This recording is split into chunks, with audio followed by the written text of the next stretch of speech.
여러분 안녕하십니까? 채널K 뉴스입니다. 트럼프 대통령의 말 폭탄 이미 익숙한데요. 이젠 말 뒤집기에도 익숙해지고 있습니다.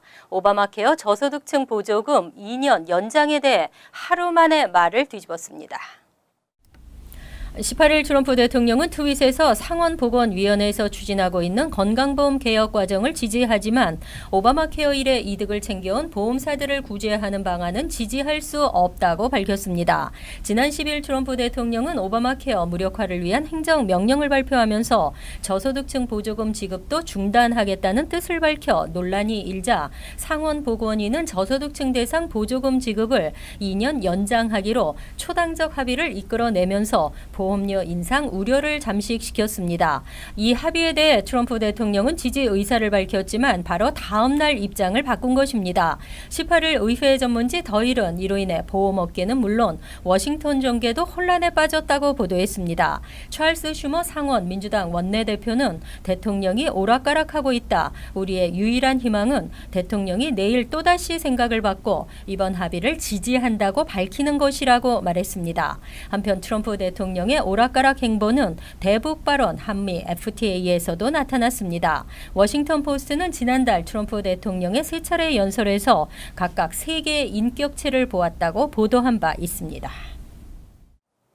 위헌 판결을 받은 3차 반이민 행정명령에 제프 세션스 법무장관은 대법원에서의 승리를 확신했습니다.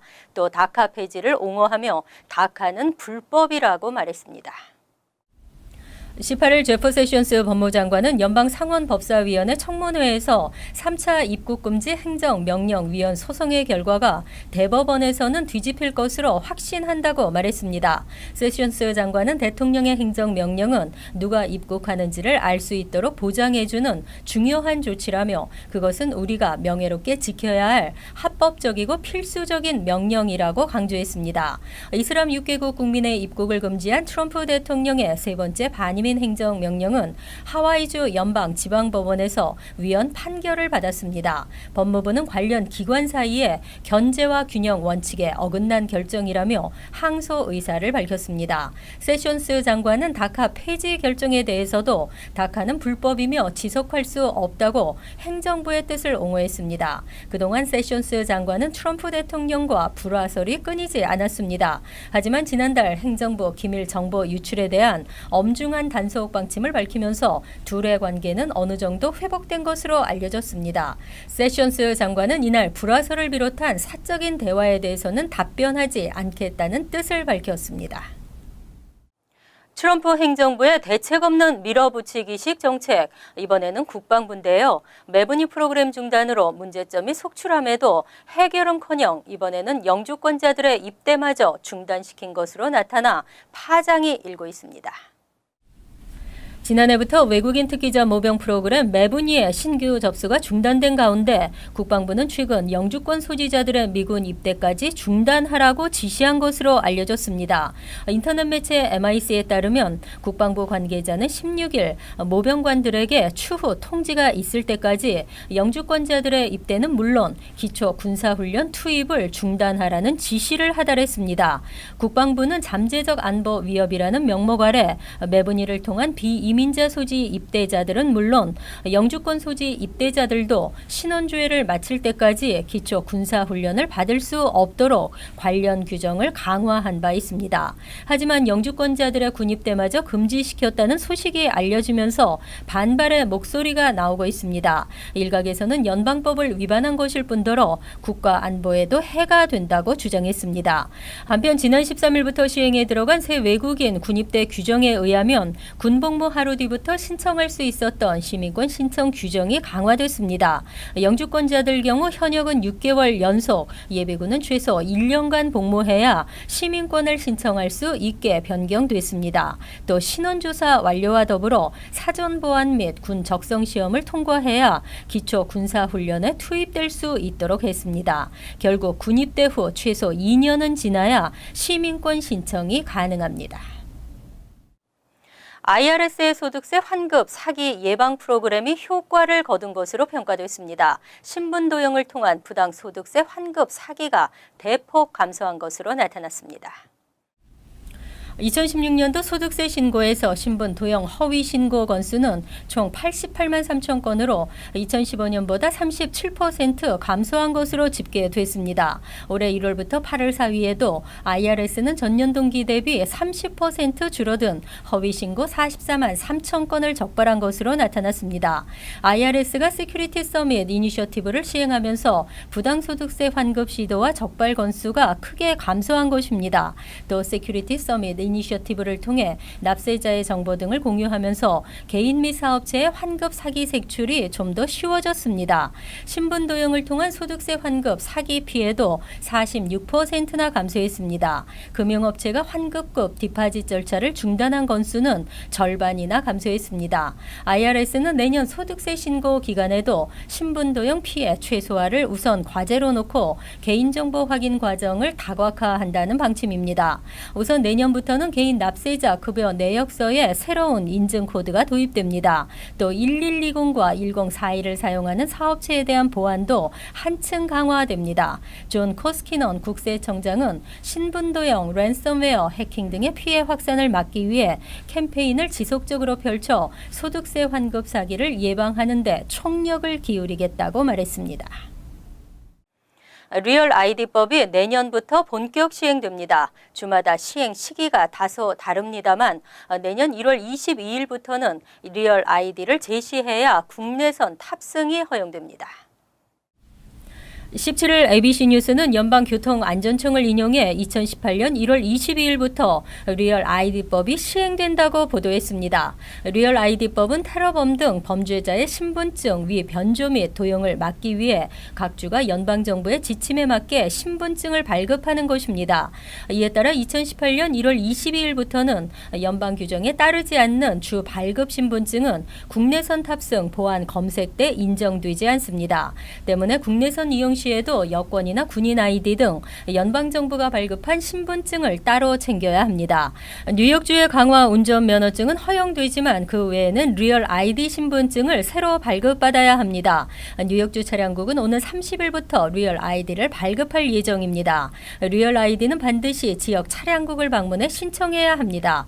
온라인이나 전화 또는 우편으로 발급받을 수 없습니다. 필요한 서류는 출생증명서, 여권 등 기존에 소지하고 있던 정부 발급 신분증과 소셜 시큐리티 번호, 시민권 증서, 뉴욕주 거주 증명 서류 2건 등입니다. 뉴욕과 뉴저지는 국토안보부에 시행 유예 연장을 요청해둔 상태입니다. 블랙 먼데이, 30년 전 뉴욕 증시가 대폭락했던 때를 말하는데요. 최근 증권가의 상승장이 30년 전을 떠오르게 하고 있는 것으로 나타났습니다. CNBC 방송에 따르면 최근 한 투자 전문 분석가는 올해 S&P 500 지수가 멈추지 않을 듯 오르고 있는 것이 마치 1987년 블랙 먼데이와 유사한 움직임이라고 분석했습니다. 블랙 먼데이는 월요일이던 1987년 10월 19일 상승세를 이어오던 S&P 지수가 하루 만에 20.5% 폭락하면서 장기 침체의 발단이 된 날입니다. 요즘은 주가 급락을 뜻하는 용어로 통용되고 있습니다. 올해 들어 14%나 오른 S&P 500은 지난달 2,500을 돌파하면서도 연일 사상 최고 기록을 갈아치우고 있습니다. 최근에 법인세 인하 기대감과 기업 실적 호조 등이 영향을 미친 것으로 보입니다. 하지만 최근의 경향은 30년 전과는 다소 다른 점들이 있으며 투자자들이 우려할 필요는 없다는 게 전문가들의 견해입니다. 1987년 상승장은 60개월만 지속됐지만 이번 상승장은 2009년 시작해 103개월째 이어지고 있으며 연방준비제도의 기준금리도 30년 전에는 7%를 맴돌았으나 올해는 이보다 훨씬 낮은 1에서 1.25%라는 점을 근거로 제시했습니다. 북한의 핵미사일 도발 위협을 심각하게 받아들이는 미국인들이 증가하고 있습니다. 또 당파를 초월해 군사적 해법보다는 외교적으로 해결해야 한다고 생각하는 것으로 나타났습니다.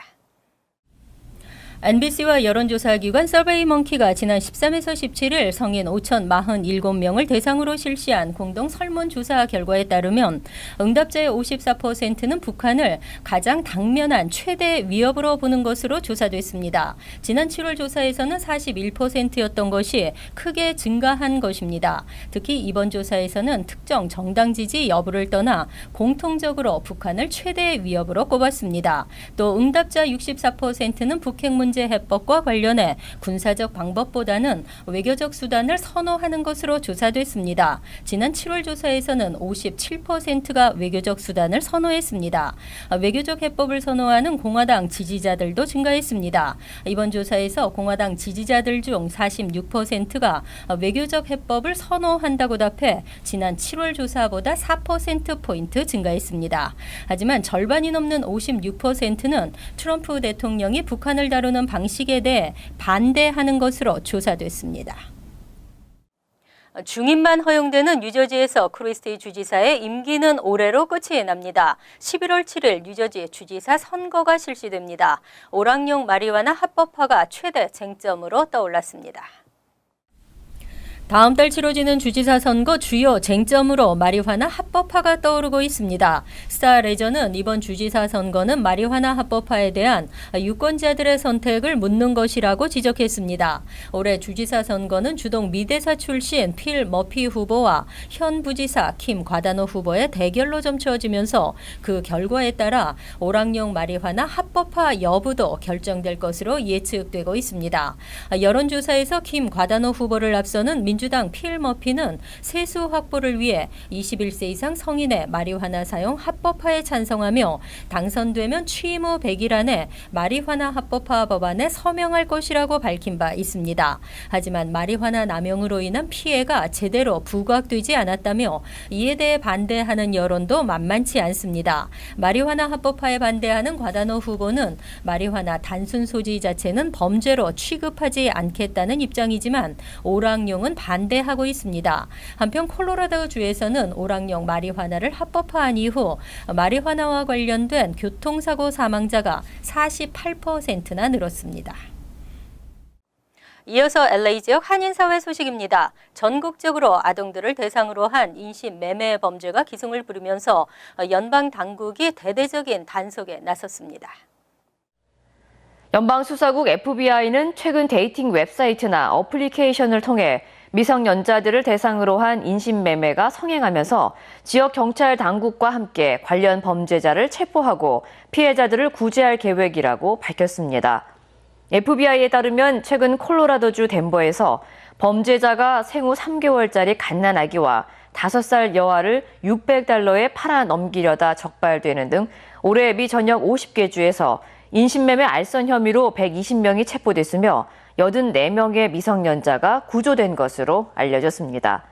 이와 관련해 FBI 측은 인신매매 알선 조직 단속뿐만 아니라 인신매매 피해자들이 2차 피해를 당하지 않도록 보호시설을 제공하는 등 안전 확보에도 최선을 다할 방침이라고 설명했습니다. LA시가 시중에 판매되고 있는 가짜 전자기기 충전기에 대한 집중 단속을 예고했습니다. 마이크 퓨어 LA시 검사장은 화재나 전기 쇼크 등 위험을 유발할 수 있는 15,000개가 넘는 위조 스마트폰 충전기와 관련해 스마트폰 액세서리를 판매하는 업체 2곳을 적발해 기소했다고 밝혔습니다. 이에 대해 퓨어 검사장은 적발된 업체 2곳의 경우 앞으로 전자제품 판매를 금지하고 이 같은 가짜 전자기기 제품을 판매하는 업체들을 대상으로 단속을 더욱 강화할 예정이라고 강조했습니다. 한편 전문가들은 대기업 브랜드명을 통해 만든 위조 충전기는 안전규격 표시인 UL 마크가 붙어있지 않거나 붙어있더라도 가짜일 경우가 많고 판매되는 제품이 정품 충전기에 비해 유난히 가격이 쌀 경우 위조된 충전기일 가능성이 높다고 설명했습니다. 간추린 소식입니다. 17일 뉴욕시 의회는 유급병가 대상자 확대 조례안을 가결시켰습니다. 이에 따라 앞으로 1년에 80시간 이상 근무한 근로자들이 가정폭력과 성폭행 피해자로 신고할 경우 최대 5일간 유급병가를 사용할 수 있습니다. 조례안을 발의한 훌리사 코포랜드시 의원은 가정폭력 피해자들은 법원 출석과 경찰 조사 등으로 평균 7.2일을 결근하는 것으로 나타났다며 범죄 피해자들이 이중으로 피해를 당하는 일이 발생해서는 안 된다고 강조했습니다. 뉴욕과 뉴저지 지역 가스 공급업체 PSENG로 가짜 발신자 정보 표시를 이용한 전화 사기가 기승을 부리고 있습니다. 사기범들은 가짜 발신자 정보 표시를 이용해 고객들에게 전화를 걸어 가스 전기 요금이 연체돼 서비스를 중단시키겠다며 선불 신용카드를 구입해 결제하도록 하면서 돈을 가로채고 있습니다. PSENG 측은 고객에게 선불 신용카드 구입은 절대로 요청하지 않는다며 신고를 당부했습니다. 해충 방역업체가 지난 1년간 전국에서 실시한 방역 자료에 따르면 뉴욕은 전국에서 두 번째로 쥐가 많이 출몰하는 도시로 나타났습니다. 쥐가 가장 많이 출몰하는 도시 탑 50위에는 시카고 1위, 2위는 뉴욕, 다음은 LA, 샌프란시스코, 오클랜드, 워싱턴 DC로 나타났습니다. 설치류는 한 해 중 가을에 가장 활발한 활동을 하는 것으로 매년 2천여만 마리의 설치류가 주거지를 침입하는 것으로 조사됐습니다. 맨해튼 락커펠러 센터 아이스링크가 이미 이달 7일부터 운영에 들어갔습니다. 11월 말부터 1월 1일까지 픽타임에는 일반 요금 $25가 $32로 오릅니다. 맨해튼 센트럴파크 내 울맨 링크는 23일 개장하며 요금은 $3, 센트럴파크의 또 다른 아이스링크인 레스커 링크는 이달 27일 개장합니다. 맨해튼 브라이언트 파크, 뱅크 오브 아메리카, 윈터 빌리지도 오는 28일 개장합니다. 입장료는 무료지만 스케이트 임대료는 $20입니다. 환율과 증권 소식입니다.